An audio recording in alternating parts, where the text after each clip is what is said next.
l'idée de ces dialogues, c'est surtout au niveau du gouvernement de donner ces orientations politiques, programmes qui peuvent nous aider à étoffer les plans locaux d'électrification. Nous, en tant qu'agence des zones économiques spéciales, au niveau du ministère de l'Industrie, puisqu'on ne peut pas faire l'industrie sans électricité, sans énergie, c'est vraiment un préalable important pour pouvoir booster la création des zones économiques spéciales. Nous sommes venus ici pour parler des zones économiques spéciales comme un outil qui peut aider justement au développement des milieux ruraux et périurbains. Au niveau du ministère de l'Industrie, nous avons pensé qu'il faudrait que nous commencions à travailler en synergie.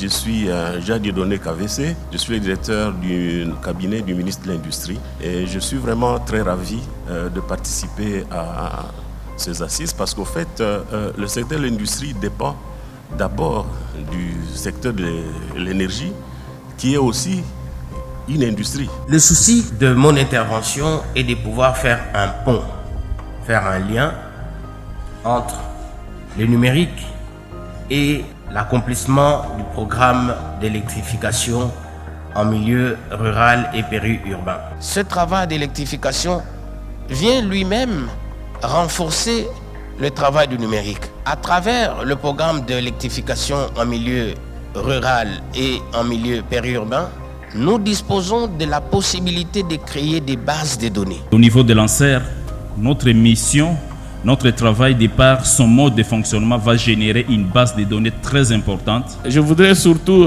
vous encourager à continuer à parler de la politique énergétique. Je pense que tout ce que nous faisons ici fait partie de la politique énergétique de la RDC.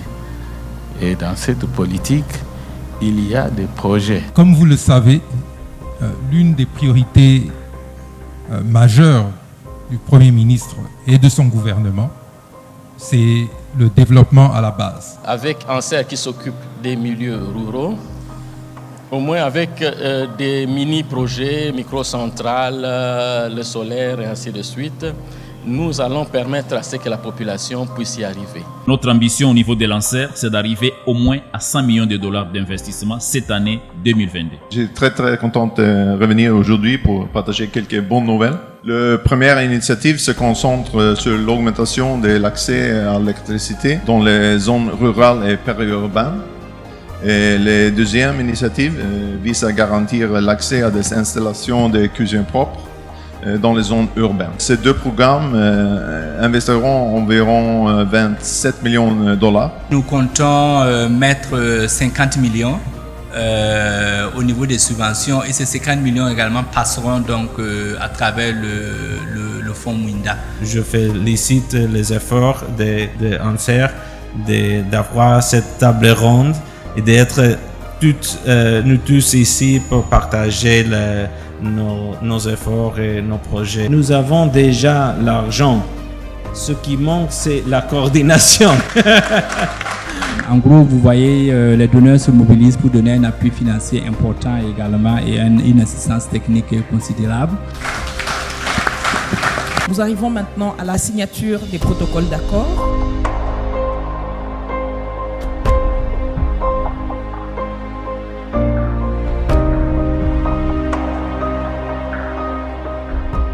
Sur ce, au nom de son Excellence, Monsieur le Ministre des Ressources hydrauliques et électricité, je déclare clos la table ronde sur le thème électricité pour tous, pour un développement à la base.